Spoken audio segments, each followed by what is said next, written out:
வணக்கம் friends, welcome to channel life lessons. பொதுவாக ஒரு ஆர்கனைசேஷன் நல்லபடியாக வளரணும், முன்னேறணும் அப்படின்னா அதுக்கு ஒரு முக்கியமான ஒரு விஷயம் என்னென்னா, அதில் உள்ள எம்ப்ளாயீஸ் வந்துட்டு சேஃப் அண்ட் செக்யூராக ஃபீல் பண்ணணும். அந்த ஆர்கனைசேஷனில் ஒரு ஸ்டாண்டர்டான ரூல்ஸ் அண்ட் ரெகுலேஷன்ஸ் இருக்கணும். அந்த ரூல்ஸ் அண்ட் ரெகுலேஷன்ஸை அந்த ஆர்கனைசேஷனில் இருக்கிற டாப் லெவல் எம்ப்ளாயீஸ்லேருந்து பாட்டம் லெவல் எம்ப்ளாயீஸ் வரைக்கும் எல்லோரும் ஸ்ட்ரிக்டாக ஃபாலோ பண்ணணும். ஒரு ஒர்க் பிளேஸில் ஒர்க் ப்ரெஷர் இருக்கலாம், ஆனால் பீப்புள் ப்ரெஷர் இருக்கக்கூடாது ஃப்ரெண்ட்ஸ். இப்போது ரூல்ஸ் அண்ட் ரெகுலேஷன்ஸை வந்துட்டு எந்த ஒரு ஃபேவரட்டிசம்காகவும் எதுக்காகவும் பயாஸ்டாக இல்லாமல் ஃபாலோ பண்ணணும்.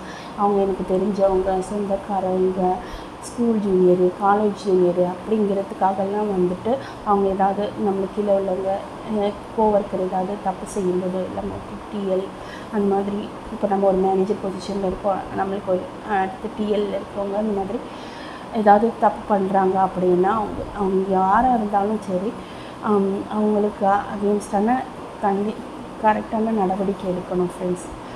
கரெக்டான வார்னிங், பனிஷ்மெண்ட்ஸ் தான் அவங்களுக்கு கொடுக்கணும். அப்போ தான் வந்துட்டு மற்ற ரிசோர்ஸ் அவங்களால பாதிக்கப்படுற அந்த ரிசோர்ஸ்க்கெல்லாம் வந்துட்டு ஒரு ஸ்ட்ரெஸ் இல்லாமல் இருக்கும், ப்ரொடக்டிவிட்டி வந்துட்டு பாதிக்காமல் இருக்கும் ஃப்ரெண்ட்ஸ்.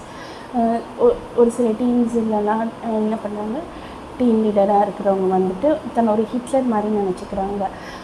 ஸோ அவங்களுக்கு கீழே இருக்கிற ரிசோர்ஸை வந்துட்டு ஒரு சின்ன சின்ன விஷயத்துக்கும் வந்துட்டு 4 பேர் முன்னாடி வச்சு திட்டுறது, இன்சல்ட் பண்ணுறது, அந்த மாதிரி அவங்களுக்கிட்ட நல்ல டேலண்ட் இருந்தாலும் உனக்கு டேலண்ட்டே இல்லை அப்படின்ற மாதிரி சொல்லப்போனால் அந்த டிஎலை விட அவங்கள அந்த ஜூனியர் ரிசோர்ஸ்க்கு டேலண்ட் இருக்கும்.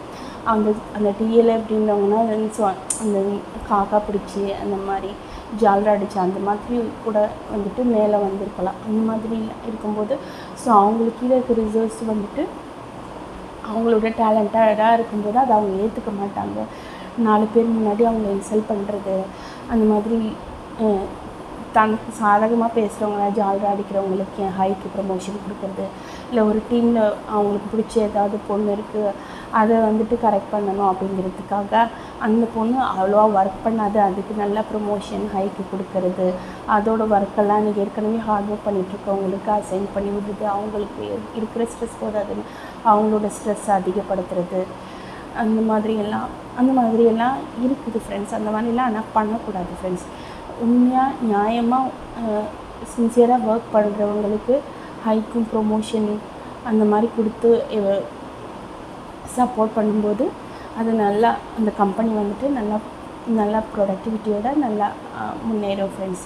இப்போ ஒருத்தர் வந்துட்டு ரொம்ப ப்ரெஷர் ஆகி ரிசைன் பண்ணிட்டு போகிறாருன்னு வைங்க, அவர் வெளியில் போய் மற்ற கம்பெனியில் போயிட்டு நல்லபடியாக இருக்கிறாருங்க. அப்போ அவங்கள பார்த்து ஒருத்தராக அந்த டீம்லேருந்து அவங்களுக்கும் அந்த ப்ரெஷர் இருக்க போய் அவங்களும் மற்றவங்களும் வந்துட்டு ஒருத்தராக போக போக கடைசியாக அந்த டீமே இல்லாமல் போயிடும்.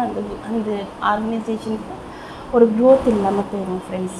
ஒரு நல்ல டீம் லீடர்னால், நல்ல ஒரு மேனேஜர்னால் வந்துட்டு அவங்களுக்கு கீழே இருக்கிற ரிசோர்ஸை அன்பாக நல்லா சப்போர்ட்டிவாக இருந்து அவங்களோட நிறை குறைகளை பொறுமையாக தனிமையாக அவங்களுக்கு எந்த வகையிலையும் புண்படுத்தாத விதத்தில் அவங்களுக்கு சொல்லி அவங்களோட வாழ்க்கையில் முன்னேற்றத்துக்கு, அவங்களுக்கு கெரியரில் க்ரோத்துக்கு அவங்க கூட சப்போர்ட்டிவாக நிற்கணும் ஃப்ரெண்ட்ஸ்.